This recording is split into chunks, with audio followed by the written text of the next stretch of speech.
Hey there, truth seekers. I'm Larry Litton, your guide through the maze of modern politics and power dynamics on liberty, leadership, and lies. Each episode will challenge the narratives, expose the lies, and celebrate the leaders who champion true liberty. Get ready to question, learn, and maybe even change your mind. So let's dive into the truth together. Good morning from Wyoming once again, ladies and gentlemen. Well, we are rapidly approaching one of my favorite holidays of the year. Yep, the 4th of July, or more appropriately, Independence Day. 249 years, ladies and gentlemen, since the kickoff of the greatest experiment in self-governance in human history. And we are a hair's breadth away from losing it. And since I was still be out here working, I'm going to do a bit of celebrating in this episode by sharing with the audience the words from the best breakup letter ever written. Then I'm going to talk about how that same government that was created following our republic's breakup with the world's most powerful nation, how that government is behaving in a manner now that is quite like the charges laid out in that letter. I'm going to focus in on a bit of a different angle that I really haven't heard discussed that much, but really plays into this week's discussion. Thank you to the audience members that provided me with some feedback on last week's episode. It's always appreciated. One listener reminded me that I forgot to mention the Tennessee Constitutional Grassroots Coalition Freedom Festival in last week's episode.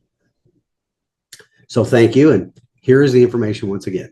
The annual Freedom Festival is scheduled for October 4th in Loudon, Tennessee. There are a bunch of great speakers and entertainers lined up already. For more information, visit the website. It is tcgc1776.org. Again, that is tcgc1776.org. I have a couple of quick programming notes for the audience as well. In a couple of months, August specifically, there will be a time where I do not release an episode, maybe 3 or 4 weeks worth. There's nothing wrong, but I'm going to take a break away from the show and my consulting business to spend some quality time with my bride. It just dawned on me this week that it was 8 years ago last week that I was piped ashore for the final time in uniform, and it has been quite hectic since then with only a couple of short little vacations, mostly excursions with my church. Well, except for that brief 8 months I experimented with being fully retired back in 2017 to early 2018. Let me tell you, both Denise and I were not ready for me to be underfoot around the house full time back then, hence the startup of my consulting and shortly followed by this podcast. As we get closer to the date of the hiatus I'm going to take, I will let you all know. I've also arranged for my next couple of guests on the show. I'll mention one later, but the first one is, his name is Adam Brandon, and he used to serve as the president of FreedomWorks for more than a decade. He is currently a senior advisor at the Independence Center. Those interview episodes should come out mid-July or even a bit later. They may even come out while I'm out on vacation. I'd also like to remind the audience, hey, please give this episode a thumbs up if you're watching on Rumble or YouTube, or give it a review if you're listening to on any audio podcast platform. Please share it with all your family, friends, neighbors, coworkers, and anybody else that's in your contact list that you think would enjoy this. We must wake up every American to the danger that is confronting us. You know, the election of Donald Trump has only slowed the destruction a bit, but it will take each of us participating to turn this ship around. Oh, and before I forget, I want to give a shout out to one of the guys I worked with out here in Wyoming. His name is Dylan, and we had some great discussions along with some Q&A last week. So, Dylan, be sure and smash that like button and share the show with everyone you believe would enjoy it. So with that, let's take a stand in the arena together again this week, folks, as we talk about how our fear, our government-imposed fear, our apathy, and our blind trust in certain institutions and certain politicians has resulted in the loss of liberty for each of us, and how continuing down that path will result in this great experiment in self-governance ending up on the ash heap of history. So let's roll. Welcome to Liberty, Leadership, and Lies, the podcast where we unravel the complex web of politics, power, and deception. Each week, we dive into the stories behind the headlines, exploring how liberty is eroded and the selfishness of our political leaders, as well as the lies that shape our world. Join us as we dissect the truth from fiction by examining the tactics used by the new aristocracy, the political class, at the local, state, and national levels of government as we dare to challenge the status quo. Get ready for thought-provoking discussions, exclusive interviews, and a journey into the heart of what really drives our society. Liberty, Leadership, and Lies, where your understanding of the world begins to change. Tune in every Monday morning and prepare to see beyond the veil. Okay, folks, as I mentioned in the introduction to this week's episode, and in the light of celebrating 249 years of independence later this week, I'm going to read our Republic's Declaration of Independence and provide some commentary on how our national government, and in some instances our state governments, are behaving in much the same way as King George was, and that caused our founding fathers to make the extremely brave decision to engage in political violence to free our nation from tyranny. So with that, here we go.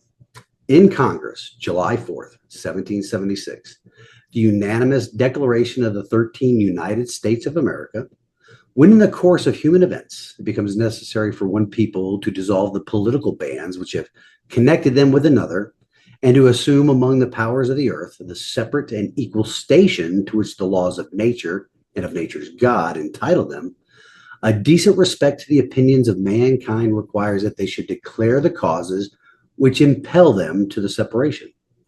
We hold these truths to be self-evident, that all men are created equal, that they are endowed by their Creator with certain unalienable rights, that among these are life, liberty, and the pursuit of happiness, that to secure these rights, governments are instituted among men, deriving their just powers from the consent of the governed. Pause right there.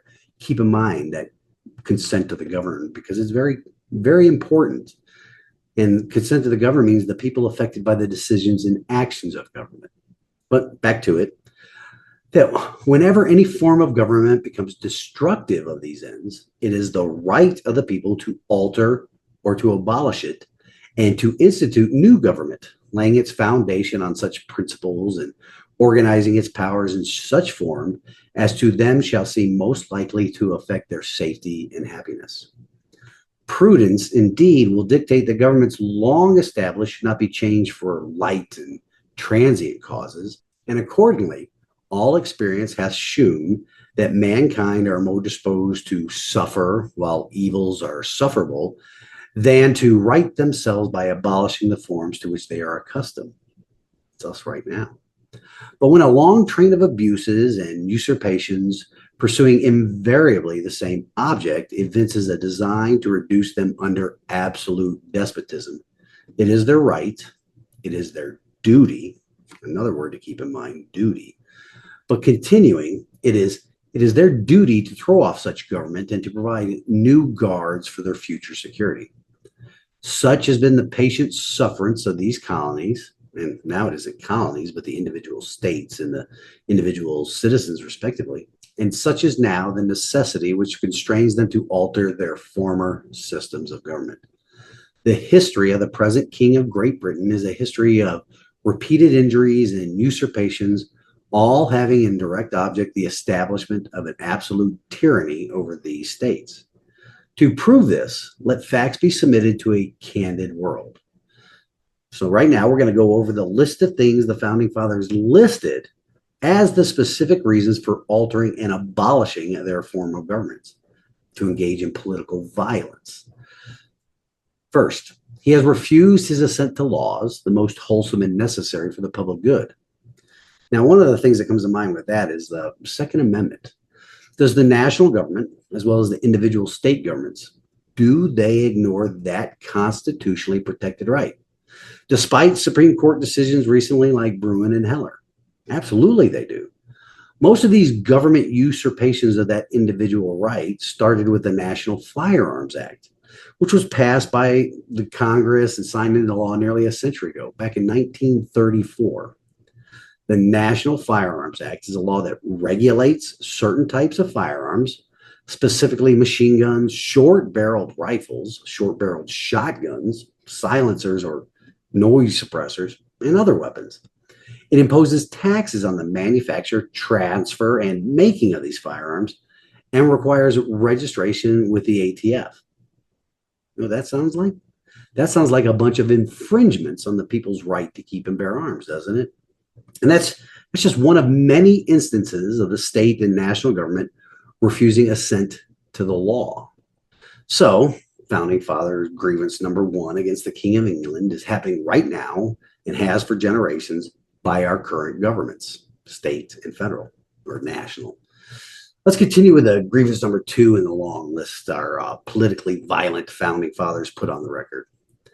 It is, he has forbidden his governors to pass laws of immediate and pressing importance unless suspended in their operation till his assent should be obtained, and when so suspended, he has utterly neglected to attend to them. Now, how many times has the national government stepped in and tried to override the governors in the states when they pass laws the people in these states pressed their state legislatures to pass? I mean, I discussed one just last week about the Tennessee law that was passed to ban the quote unquote gender affirming care, which really means chemical castration or physical mutilation of children, or the push to override state laws regarding Title IX manipulations by the national government to override the societal norms of the individual states. They use the federal judiciary to do this. Now, once again, grievance number two that was happening in 1776 is also happening today across the fruited plains. Now, I probably won't have enough time in this week's show to break down each grievance and the similarity between 1776 and today, but I will continue with the reading of the rest of the Declaration of Independence. As I read out the remaining grievances, I can almost guarantee you, dear listener, you could find the same or similar instances happening right now all across the nation. So let's continue. He has refused to pass other laws for the accommodation of large districts of people unless those people would relinquish the right of representation in the legislature, a right inestimable to them and formidable to tyrants only. He has called together legislative bodies at places unusual, uncomfortable, and distant from the depository of their public records for the sole purpose of fatiguing them into compliance with his measures. He has dissolved representative houses repeatedly for opposing with manly firmness his invasions on the rights of the people. He has refused for a long time after such dissolutions to cause others to be elected, whereby the legislative powers, incapable of annihilation, have returned to the people at large for their exercise. The state remaining in the meantime exposed to all the dangers of the invasions from without and convulsions within. He has endeavored to prevent the population of these states, for that purpose obstructing the laws for naturalization of foreigners, refusing to pass others to encourage their migrations hither, and raising the conditions of new appropriations of lands. He has obstructed the administration of justice by refusing his assent to laws for establishing judiciary powers. He has made judges dependent on his will alone for the tenure of their offices and the amount and payment of their salaries. He has erected a multitude of new offices and sent hither swarms of officers to harass our people and eat out their sustenance. Now, I do have to address this grievance. Our national government has 15 cabinet-level executive departments and over 2,000 other agencies and sub-agencies. Altogether, the national government employs more than 2.7 million people, the largest employer in our nation. That sounds like swarms of officers, doesn't it? And that's all paid for by our tax dollars, which is our sustenance. And for the most part, they harass the majority of citizens while supposedly aiding a very small minority of other citizens. The same is true down at the state level. Take my home state of Tennessee. The state of Tennessee has 23 executive branch departments. These departments are part of the state's government, which is divided into three branches: the legislative, executive, and judicial. The state of Tennessee employs over 42,000 people. This makes the state government the largest employer in Tennessee, following Uncle Sucker's example, right? More swarms of people harassing the citizens. Additionally, the Tennessee General Assembly consists of 33 senators and 99 representatives, totaling 132 elected officials there. Now, there are also 3 constitutional officers: the Secretary of State, the Comptroller, and the Treasurer. Of course, we need to add to that list the governor and the judges. Apparently, in 1776, we traded one tyrant thousands of miles away for hundreds of tyrants within our borders.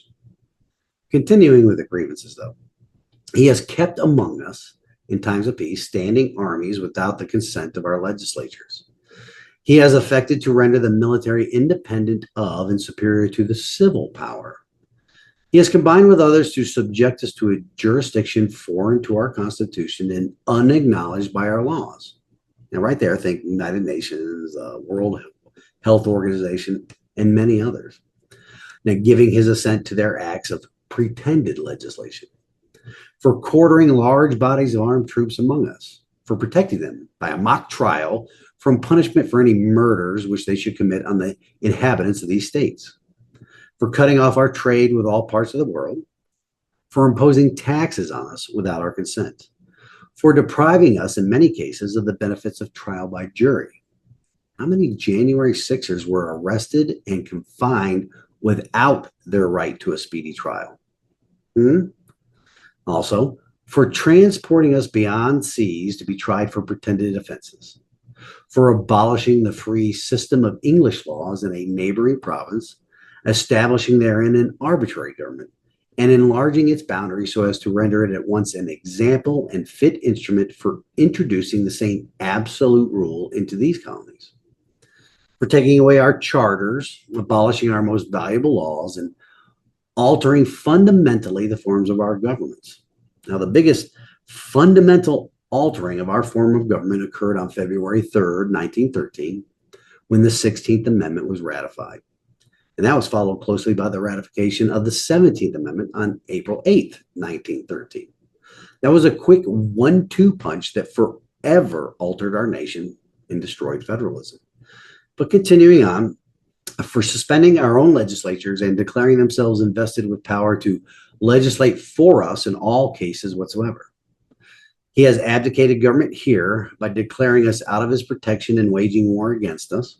He has plundered our seas, ravaged our coasts, burnt our towns, and destroyed the lives of our people.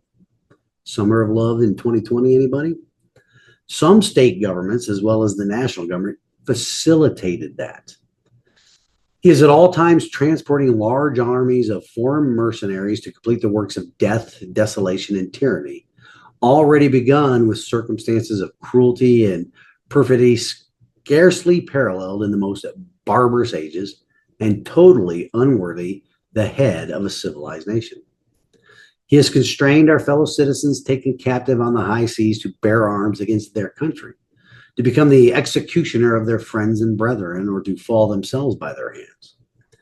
He has excited domestic insurrections amongst us and has endeavored to bring on the inhabitants of our frontiers, the merciless Indian savages, replace that with illegal aliens now, whose known rule of warfare is an undistinguished destruction of all ages, sexes, and conditions. In every stage of these oppressions, we have petitioned for redress in the most humble terms. Our repeated petitions have been answered only by repeated injury. Okay, folks, I'm going to have to pause right there before I go too long in this segment and pick up the remainder and best part of the Declaration of Independence on the other side of the break. So please stick around. I'll be right back.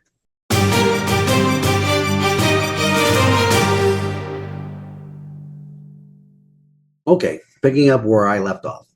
The Declaration concludes with this: a prince whose character is thus marked by every act which may define a tyrant is unfit to be the ruler of a free people.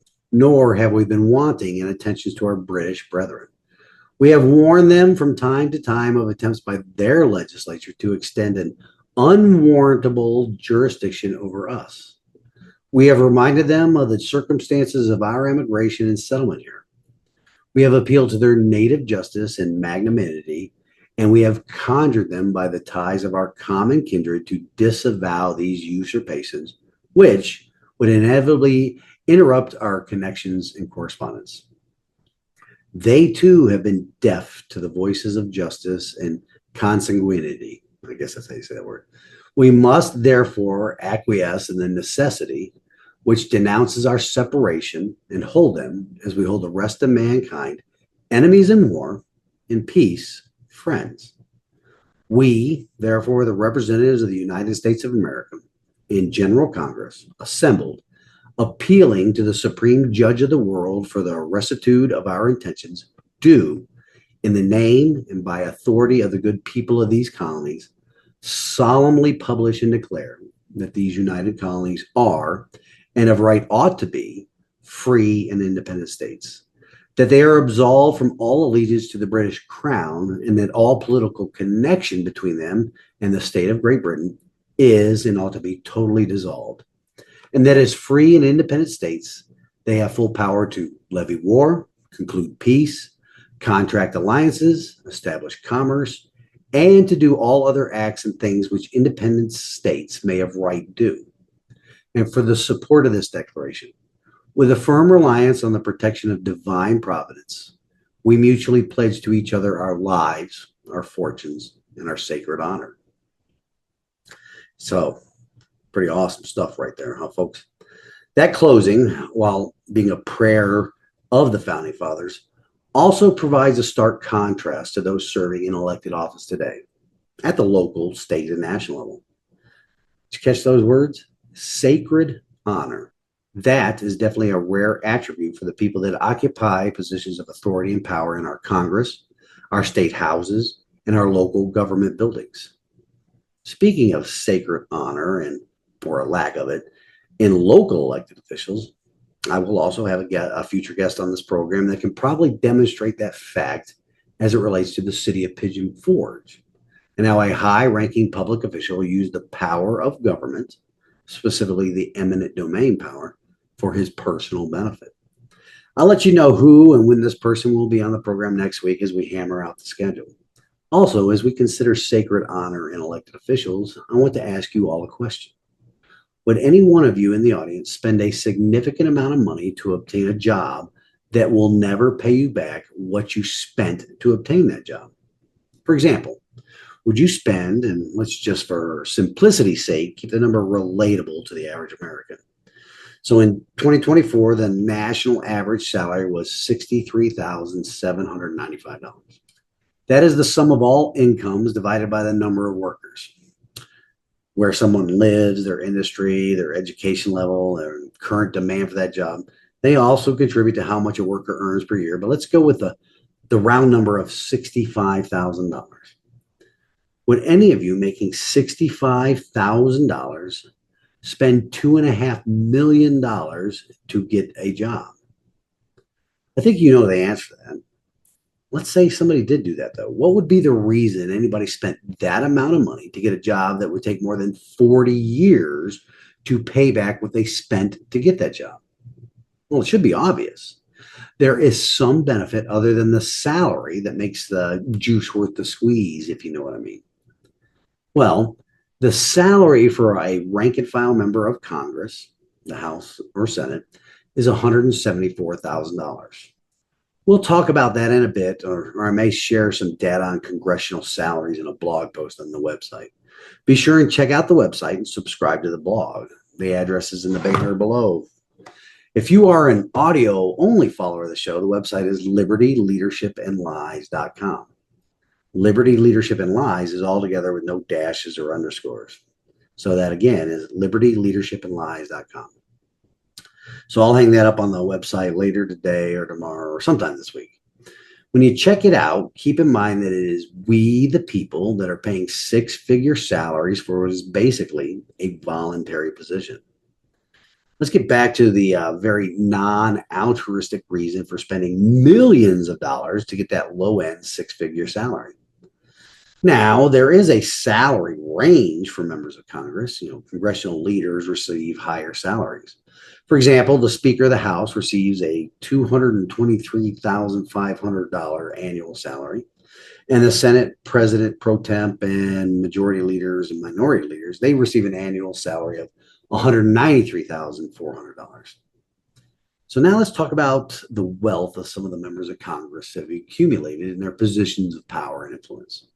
Nancy Pelosi's campaign spending for the 2024 election cycle, as reported by the FEC and through her principal campaign committee, shows total disbursements of, get this, $7,130,468 from January 1st, 2023 to November 25th, 2024.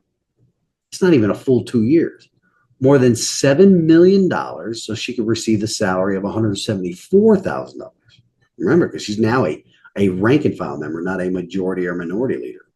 And that $7 million includes all campaign related expenditures such as advertising, staff salaries, travel, and administrative costs. You know, it's the spending of a small company.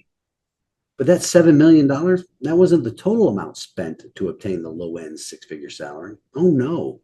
Because additionally, the Nancy Pelosi Victory Fund, which is a joint fundraising committee, they spent significant amounts to support Democrat candidates with expenditures tied to some key House races.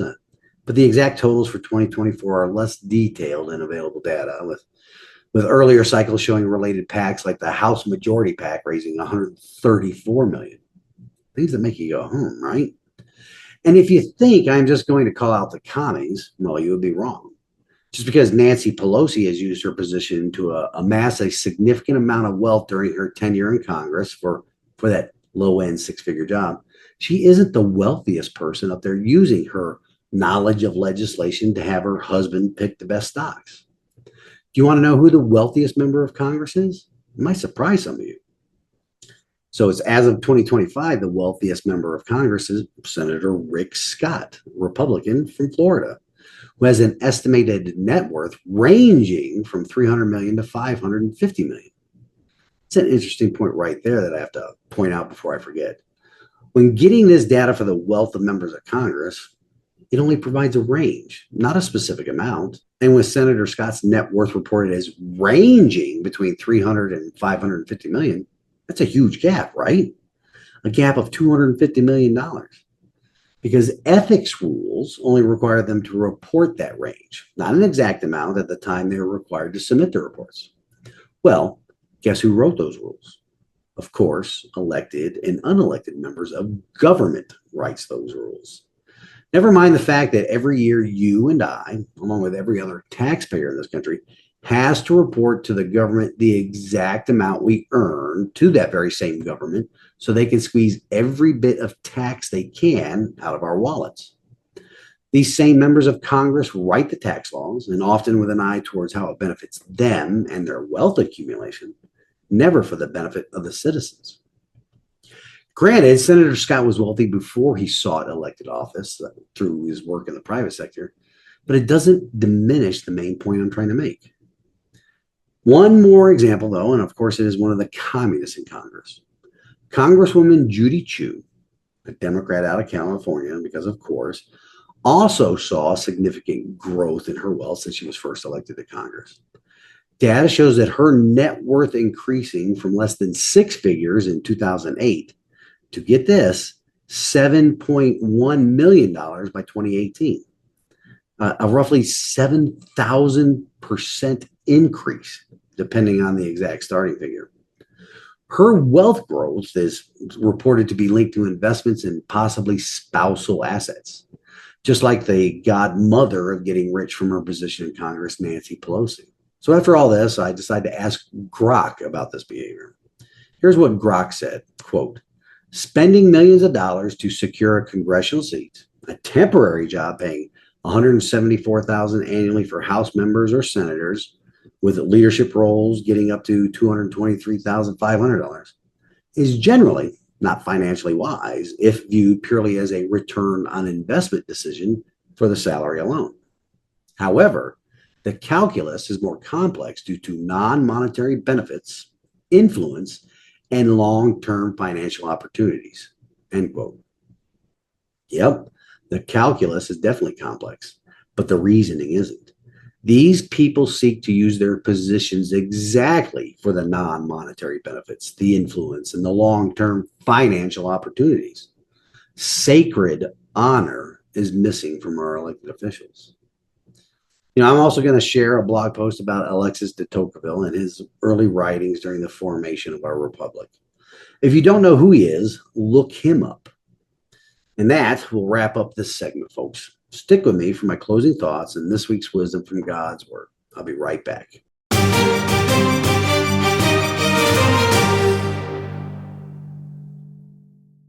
All right, folks, our time together this week is coming to an end. It is my prayer that all of you, when celebrating our nation's Independence Day at the end of this week, take that opportunity to instruct or inform your children, your friends, neighbors, and coworkers about the true meaning of this day. Share with them the actual words of our Declaration of Independence and what it meant to every one of those brave men that signed that document. It meant they were signing their own death sentence. It meant that they were participating in political violence. Share with your family and friends and your children the great responsibility we have for citizenship in this republic, because it is our duty. For far too long now, our elected officials at every level of government, the people that lack sacred honor, they have been using government-imposed fear, our own apathy, and often our blind trust in the institutions they have worked from an original intent to rob us of our liberty. So as we celebrate our freedom, our independence this week, keep in mind that it takes effort to maintain it. There has been a demonstrable lack of effort by we the people to maintain this great gift that our founding fathers, that they bestowed upon us. Will it take political violence from a small part of the population to restore the republic? Or can a vast majority of our citizenship shake off that apathy and no longer fear our government, or start exerting a questioning attitude to acts of elected officials instead of blindly trusting them to have our best interests at heart? More importantly, have the concept of liberty and servant leaders at heart for the core of their being. Only time will tell, folks. In closing, this week's wisdom from God's Word comes to us from the book of Revelation, chapter 3, verses 15 and 16. I know your works, you are neither cold nor hot. Would that you were either cold or hot, so that because you are lukewarm and neither hot nor cold, I will spit you out of my mouth. Now, that part of scripture was written about the church in Laodicea and was criticizing it for being lukewarm, neither hot nor cold in their faith. God expressing his disapproval because of their complacency and lack of zeal. He was also urging them to be fervent or cold rather than being indifferent. So what's a synonym for indifference? Well, that would be apathy. Not only has the American church been indifferent towards their role in creating and sustaining this beautiful experiment in self-governance based upon biblical Christian principles, so have the American people of all faiths and beliefs. We, the people, have allowed our government to get to this point. And I don't care if it is Donald Trump or Barack Obama that is the president. Both of them, along with many others going back centuries, have exercised power far beyond what is prescribed in our Constitution. The same is true for the legislative and judicial branches of our national government. Our indifference, our apathy is destroying the republic. It's time to shake it off. Until next week, ladies and gentlemen, let's take a stand in the arena together. Reveille, it's time to wake up.